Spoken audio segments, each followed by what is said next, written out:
वृश्चिक दुख दर्शने देवता संबंधी महादेव भानु सरणी वर प्रदान।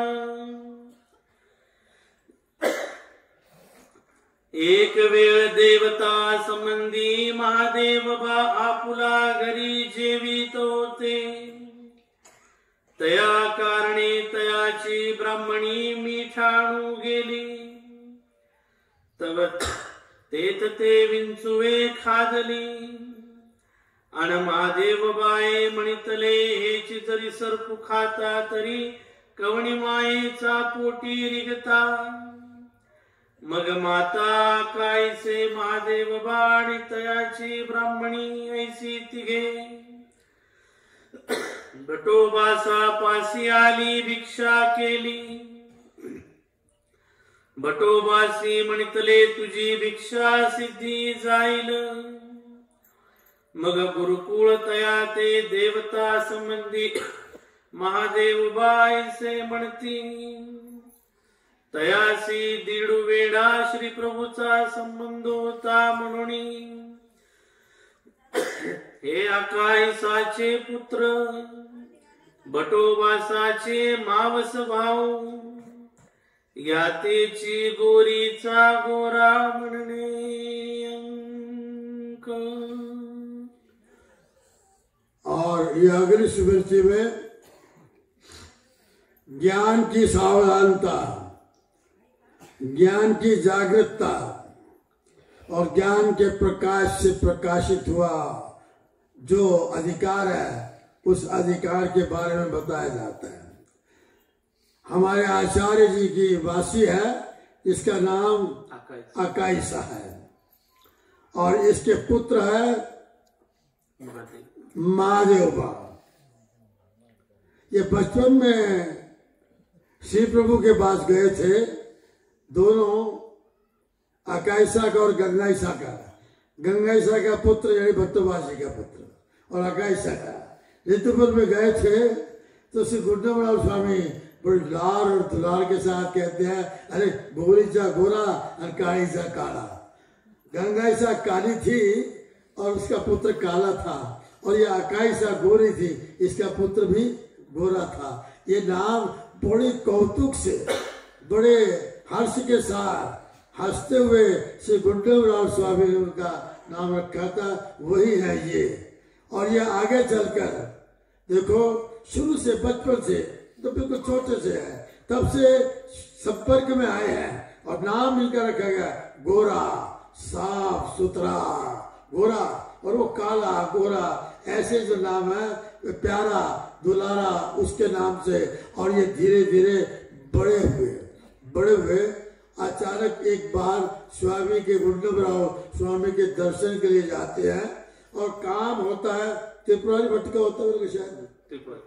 स्वामी का भोजन कर चुकते हैं, आरोग्य हो जाती है तो शतभावनी थोड़े से चहलकदमी, थोड़े से कदमों में चलकर भोजन करने के बाद टहलना।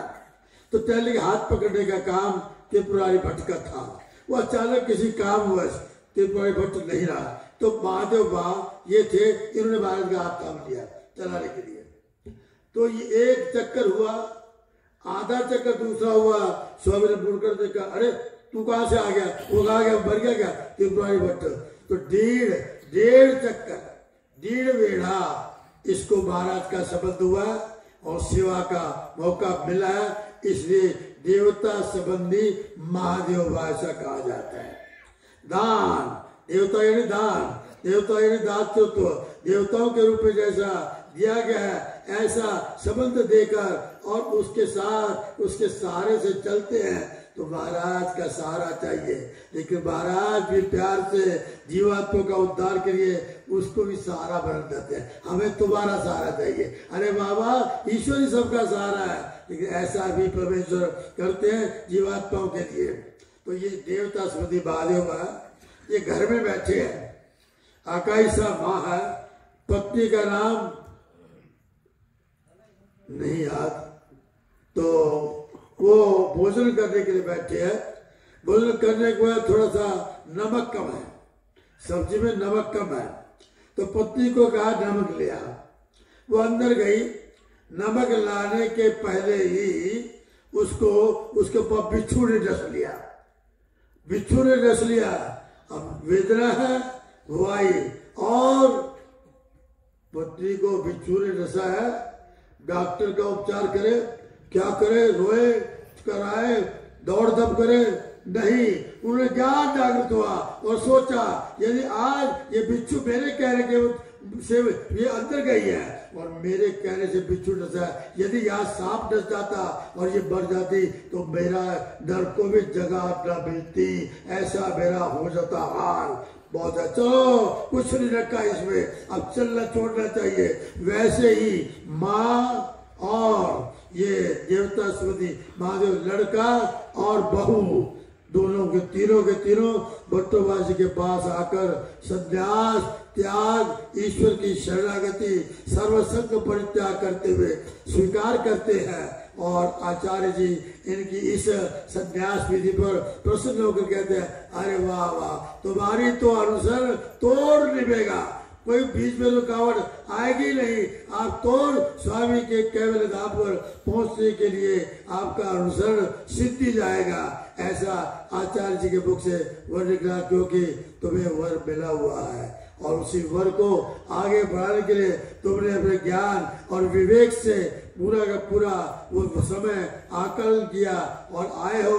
अवश्यमेव आपका संन्यास पूर्ण सिद्धि में जाता हुआ तोड़ निभेगा और आप परमेश्वर के स्वीकृत हैं, ऐसा कहते हुए बड़ी प्रशंसा के साथ परिलाल के साथ सन्यासी के उपास रहते हैं। ये मौसे भाई है इसके बट्टोबाजी के, एक एक परिवार आता है, एक एक परिवार जो संस्कारी है, जो अधिकारी है, वो एक एक परिवार आकर आचार्य जी के पास ईश्वर की शरणागति स्वीकारता है और ईश्वर की आज्ञा के अंतर्गत उनके बताए गए नियम और विधियों का पालन करता है। और पालन करते हुए सारे के सारे ये 700 500 एक भी ऐसा नहीं है इसमें जो पतित हो, एक भी ऐसा नहीं है जो किसी इंद्रियों के अधीन हो। सबके सब मन इंद्रियों को जीतकर परमेश्वर की शरणागति में अपने आप को नियुक्त करते हुए प्रेम के अधिकार को प्राप्त करते हुए केवल धाम के वासी है सारे के सारे। ऐसे हमारे आचार्य जी के द्वारा परमेश्वर के उदर व्यापार में ये ऐसा ऐसा कार्य वो करते रहे, हो रहा, ये स्मृति काल है। सांग देव भट्ट प्रीति विधान श्रवणी सुचिकानुवादू। एक वेळ चांग देव भट्ट साता वासनिकांचे जेविले, मग भिक्षा करुणी गंगे जेविले। ते की बटोबासा पुढा सांगितले, बटोबासी ऐकून म्हणितले तो सूचक चांग देव किंगा। एकी वासना तो तोषु चांग देव किंगा।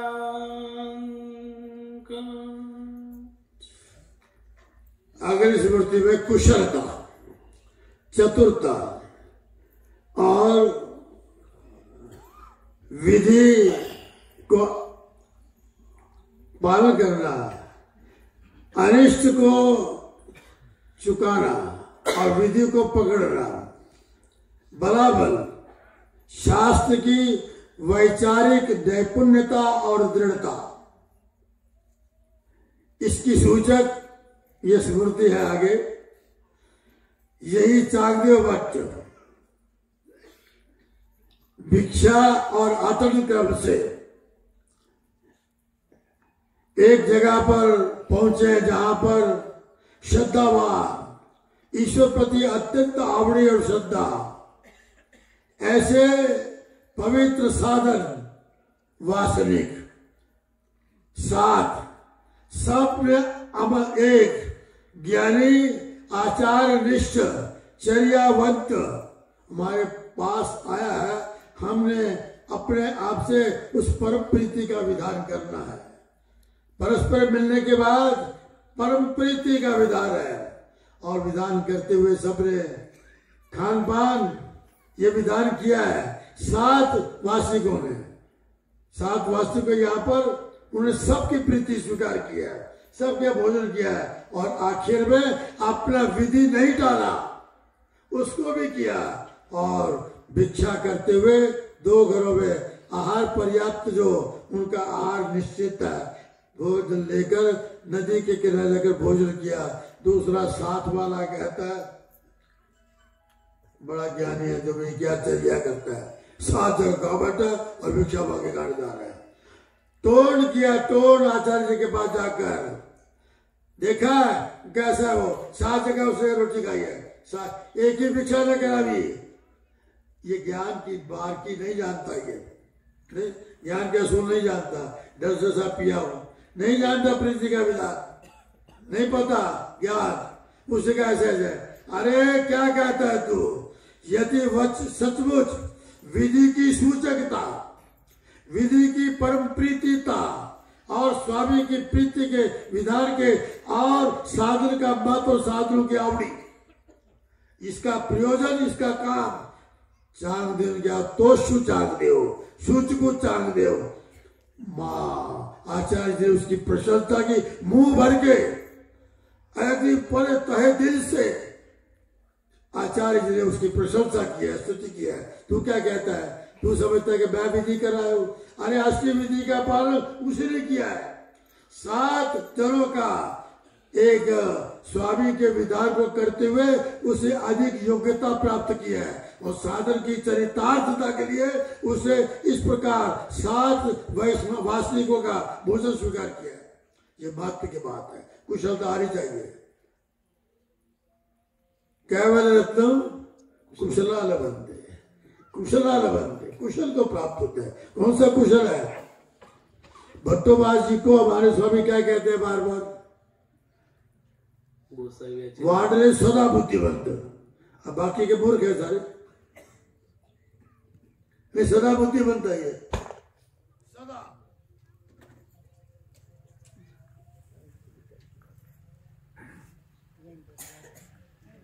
अब ये ऐसा होता है, इस प्रकार अर्थ आ रहा, मेरा गला नहीं चलता जा रहा, तो सदा बुद्धिवंत है, अर्थात इतनी कुशलता है।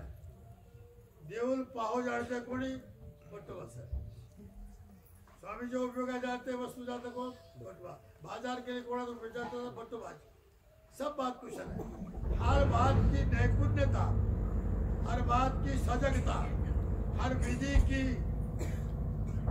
विधि रूपी जागरूकता उनमें थी।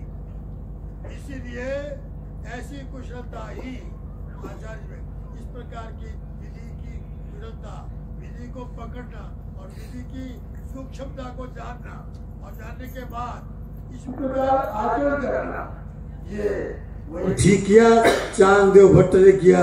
ऐसे आचार्य जी कहते हैं, इसी को कहते हैं कि आला विधि धरु जाने, आला निषेध राहुल जाने, गेला विधि धरु जाने।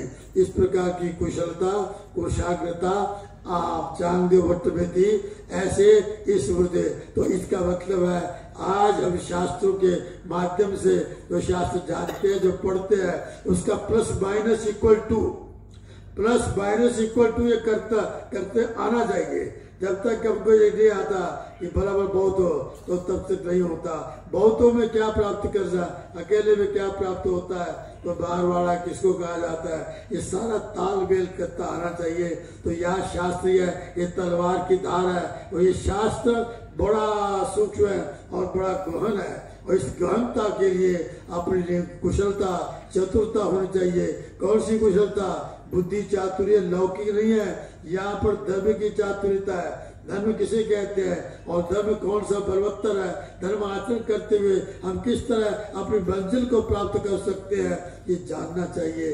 पढ़ के जग गया, तो पढ़ने से नाम नहीं बनता, गुणने से काम बनता है। पोथी तो सब पढ़ते हैं, शास्त्र मुख, गुरु मुख के बगैर शास्त्र नहीं आता। कितनी किताबें प्रकाशित हो जाए, कितने बड़े बड़े प्रोफेसर या लेक्चरर PhD कर ले, डिलीट बन जाए इस पर, लेकिन हमारा डिलीट जो अलग है, जो फटे कपड़ों में भिक्षा मांगकर और बगैर छाव के, बगैर धूप के, धूप में बैठता है और तड़पता है, रोता है दिन। हमारा डिलीट वो है, हमारा वो गुरुमुख है, और उस गुरुमुख से हम शास्त्र प्राप्त करें तो जान सकते हैं, और शास्त्र के राज, शास्त्र में जीवन प्रकाश हो सकता है। आजकल प्रकाशित जो ग्रंथ है, आज पुस्तकों में विद्या किसी काम करी है, जब तक कंठ में नहीं आती तब तक काम में नहीं आती। बड़ा मुश्किल है आज के समय में, लेकिन फिर भी ये आज की स्मृति हमें सचेत करती है कि हमको किस प्रकार विधि को पकड़ने आना चाहिए, और विधि के किस प्रकार पकड़ में आ जाने के बाद हमारे अंतःकरण में क्या आह्लादता पैदा होती है, क्या माधुर्य पैदा होता है।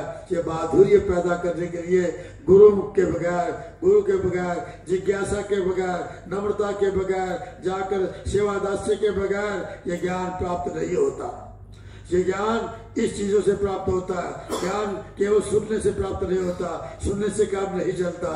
गुरुमुख के पास रहकर सनिधि करते हुए सेवा और दास्य करना पड़ता है। जब तक नहीं होता तब तक नहीं बनता। सबसे पहला सूत्र हमारा दास्य मोचक है, तो ज्ञान की महत्ता, ज्ञान की अपूर्वता, ज्ञान की रस्यात्मकता, ज्ञान की सबीजता तभी प्राप्त होती है, उसके अलावा नहीं होती। आज की